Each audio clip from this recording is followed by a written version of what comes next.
Hi, how are you doing? This is Dr. Nalini Taneja from Aham, I Am Enough training group. Today I thought to have a very important conversation with all of you. I'm sure you all heard about the MeToo campaign, a campaign started by actress-activist Alyssa Milano. These two words, Me Too, have gone viral on social media and are resonating with billions of people around the world who have faced any form of sexual assault in their lives. Within the first 24 hours alone, the hashtag MeToo had been used by over 12 million times on Facebook alone.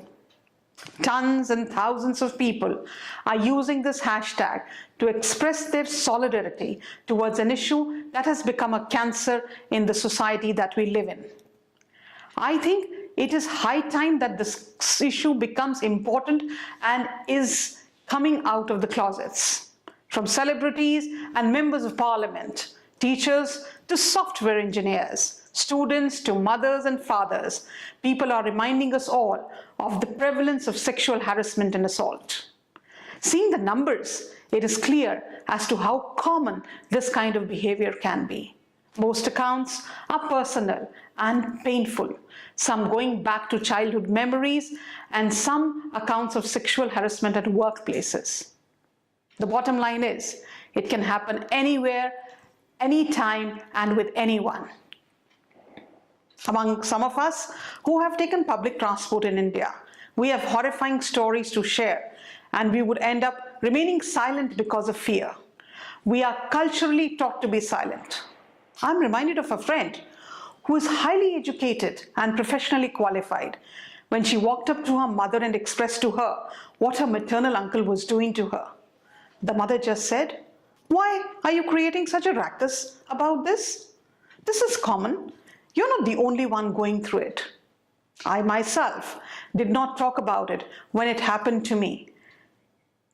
The son of my father's best friend sexually molested me when I was all of 8 years of age.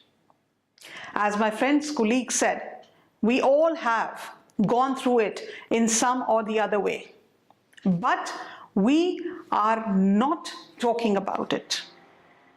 Very recently, with a group of friends, we were at a dinner. We were 18 of us, and somehow the topic of sexual violence came up and molestation came up.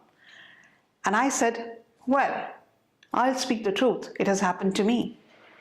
To my utter horror and amazement, all 17, other than me, admitted that happening to them.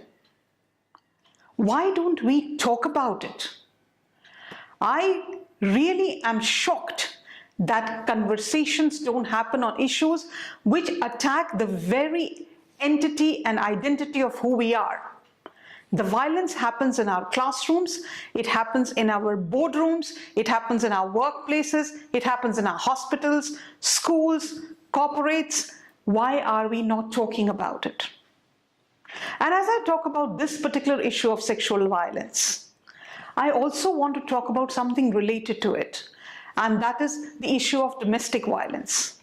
How many women face this on a day-to-day basis? Irrespective of your education, marital status, social status, and qualifications, women across the globe face it, and the worst case scenario is, like sexual assault and sexual violence, they don't talk about it. There seems to be nothing unusual about it. Everyday experiences of thousands of men have become so common, and we are expected to accept it and live with it. Why? Because nobody is talking. Nobody is giving a voice to these issues of violence in its most dirty form. Is there any way out? Of course there is. But the first step, as shown in the beautiful movie Secret Superstar, by the way, kudos to the entire team that made that movie, is talking about it. The scene which I loved in that movie was when the protagonist's mother looks at her husband in the eye and stands up to him and states it, that enough is enough. This is the kind of courage we need and require. We need to have faith and confidence in our power and not let anyone trample over it under any circumstances. We need to teach our sons and daughters about sexual and domestic violence and what they can do in case they face it. We cannot hide under the garb, this doesn't happen in our country. We cannot say anymore, this happens to someone else. We cannot come up with the excuse, I'm too shy to talk about it. It is embarrassing. Now, let's talk about what you can do if that happens to you. If you are a teacher, a parent, an older sibling, teach the young ones about good touch and bad touch. It's not just with girls, but also with boys. We have to tell them what happened when anybody touches you in a bad way. We have to let them know that it is not the right thing. It is your body.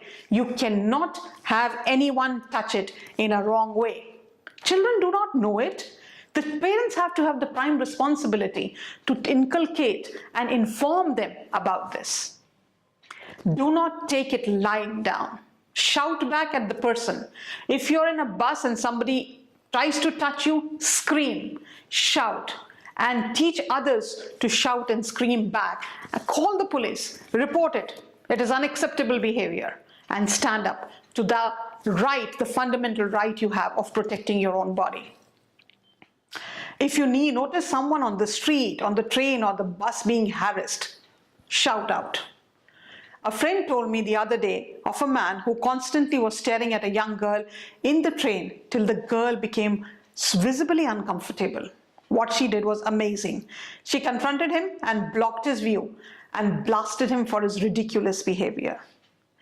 One thing we all need to do, that is let go of the fear. You're not doing anything wrong. You are being assaulted. Don't let that happen. Major change only happens when we heighten the level of awareness around it, confront it, and deal it. We, by that I mean you and me, should make sure that does not go out of our minds and becomes yesterday's news. It should be a part of our everyday dialogue, of our everyday conversation. We should talk about this to our colleagues, our house help, our friends, and also to strangers. We should write to media houses and seasoned journalists like Barkadat, Arnab Goswami, and many others among them should talk about it in the media and create awareness about it. The silence, the dead silence around it has started to break. What a beautiful thing. It is violence against the very thing that makes us human, and it needs to be addressed. No one and nobody should have the right to invade upon what is yours. Violence of any kind, whether it is sexual or domestic, should not be tolerated.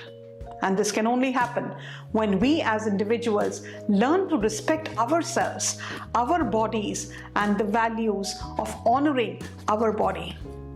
Aham, we do research on human values, and one of the values we talk about is non-violence. We can't let violence affect our bodies because they embody the spirit that lies within us. For all those who have decided to speak about it, I have nothing but utmost respect and appreciation.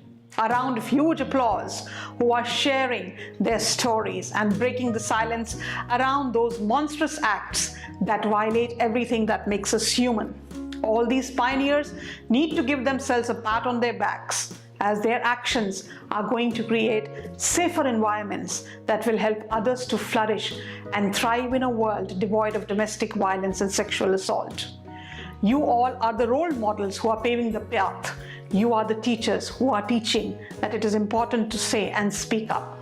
Thank you and heartfelt gratitude for all of those who are sharing and standing tall in your space. For all of you who have listened to us, leave your comments, talk about it, raise the awareness of it, and please, please raise the voice and stand tall. Thank you very much.